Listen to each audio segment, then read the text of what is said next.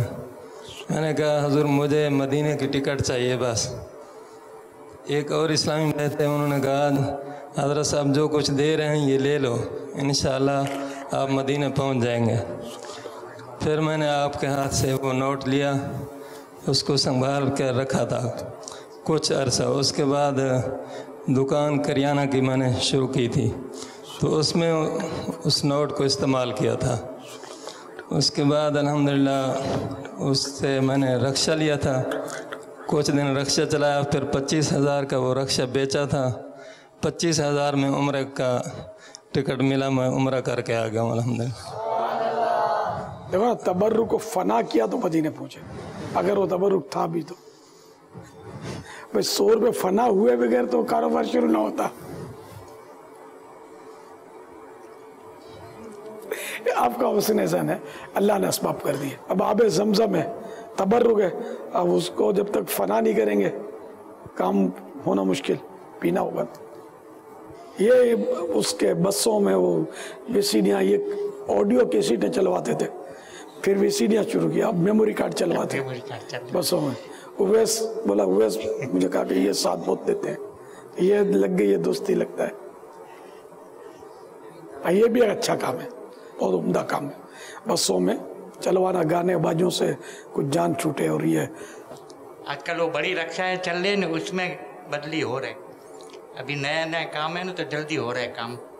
پھر رمضان ان کی میموریاں لے کر 10 روزے تک میموری ایسا کارڈ چلتا رہے گا, پھر اس کے بعد اللہ کرے چلتا رہے میموری کارڈ.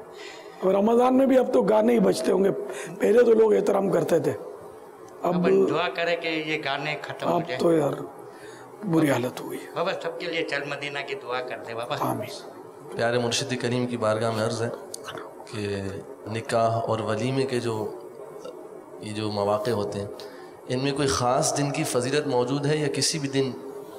نکاح کا مستحب ہے جمعہ کے دن ہونا. بہار شریعت حصہ 7 صفحہ نمبر 6, نکاح کا بیان. بابا آپ کا نکاح کس دن ہوا؟ جمعے کا ہوا. مفتی فخر الدین صاحب نے پھر جمعہ نور مسجد میں, میں ہی نور مسجد میں تھا نا ان دنوں. یا سیدی, سرکار صلی اللہ تعالی علیہ وآلہ وسلم کس طرح گوشت تناول فرمایا کرتے تھے؟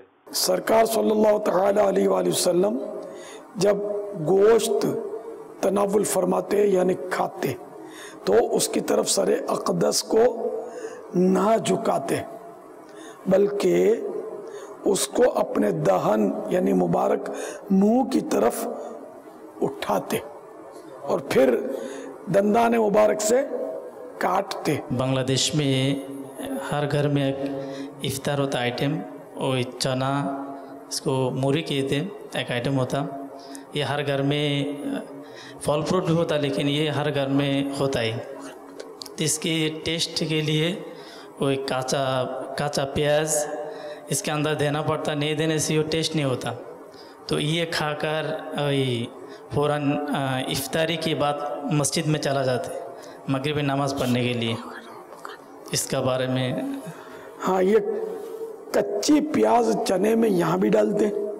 یہاں سموسے میں بھی جو پیاز ہوتی ہے نا, مسجدوں میں سموسے آتے ہیں, اس میں کچی پیاز کے ٹکڑے ہوتے ہیں جو تلنے سے ایک دم گل نہیں جاتے, کچے رہتے ہیں. اور چنے میں تو یہاں بھی ڈالتے ہیں.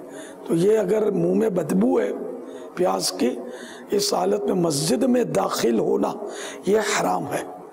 لیکن بدقسمتی سے مسجد میں کچی پیاز والے سموسے اور چنے کھائے جاتے ہیں.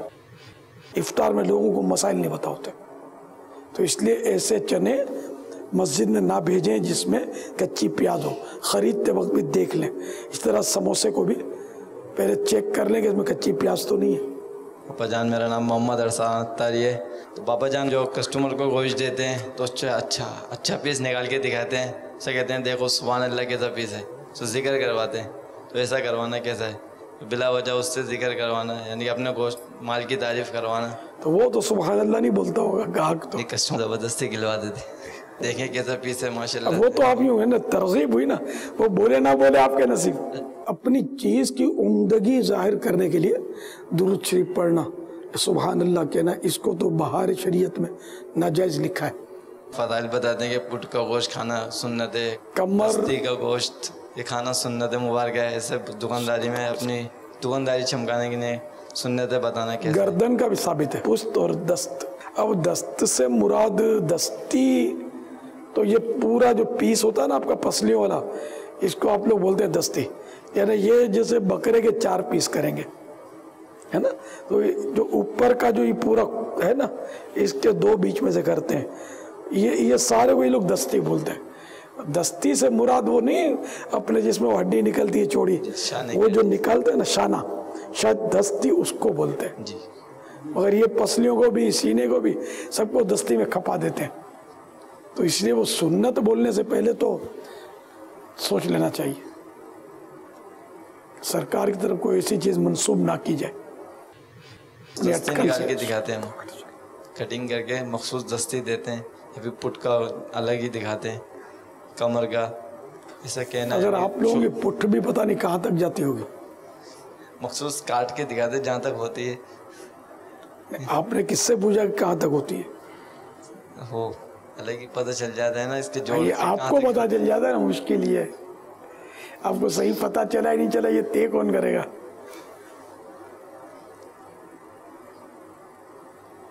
اچھا گردن کا ثابت، تو اب گردن سے بھی آپ لوگ جو کرتے ہیں نا گردن کا حشر، اوپر کا گوشت نکال لیتے ہیں، اس کا قیمہ بنا کے کھلا دیتے ہیں. تو کیا وہ بچی ہوئی ہڈیاں کھانا سنت ہے؟ یعنی ایک تہ جو ہے گوشت کی یہ لوگ نکال لیتے ہیں قیمے کے لیے. اب قیمہ بھی تو دینا ہے نا، گاہک ہوتے ہیں قیمے کے. پھر بھی گردن میں گوشت تو ہوتا ہے.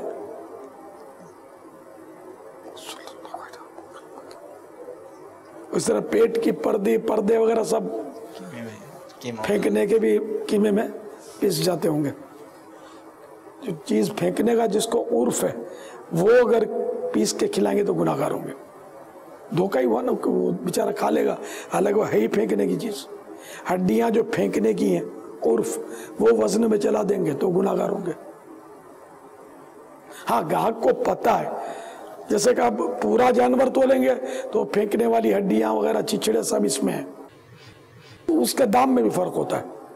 اور اگر کاٹ کے جو گاہک کو دیتے ہیں عام کسٹمر کو آدھا کلو پاؤ کلو، تو اس میں جو ہڈیاں اور چچڑے پھینکنے کا عرف ہے پھینکے جاتے ہیں، وہ اگر وزن میں چلا دیں گے تو گاہک کو نہیں پتا تو یہ دھوکے سے گیا تو آپ گناہ گار ہوں گے. گاہک کو پتا اور گاہک خوشی سے لے رہی ہے تو وہ الگ بات ہے، لیکن گاہک کہاں خوشی سے لے گا پھینکنے والی ہڈی. اس طرح چربیوں کا بھی بہت مسئلہ ہوتا ہے. اصل وہ کرتے کیا ہے، ہڈی بڑی ہڈی دیں گے اور جو گوشت کاٹتے ہیں نا، یہ گوشت کاٹا بوٹی یوں کری اور یوں ترازو میں رکھتے تھے. گوشت بوٹی دکھاتے ہیں، ہڈی نیچے چھپی ہوتی ہے. اچھا پھر وہ پہلے ترازو یہ لٹکے ہوتے تھے، پھر اس کو یوں مارتے تھے پلے پہ اٹھا لیتے تھے. یہ سب تماشے دیکھے میں نے. تو یہ دھوکہ در دھوکہ در دھوکہ. ایک جنرل بات کرتا ہوں کہ اس طرح گوشت والے دھوکہ دیتے ہیں، پانی بھر دیتے ہیں، پھونک مار کے وہ پھلا دیتے ہیں، کیا کیا کرتے ہیں. صلو علی الحبیب صلی اللہ علیہ وسلم. سرسبز اس گلزار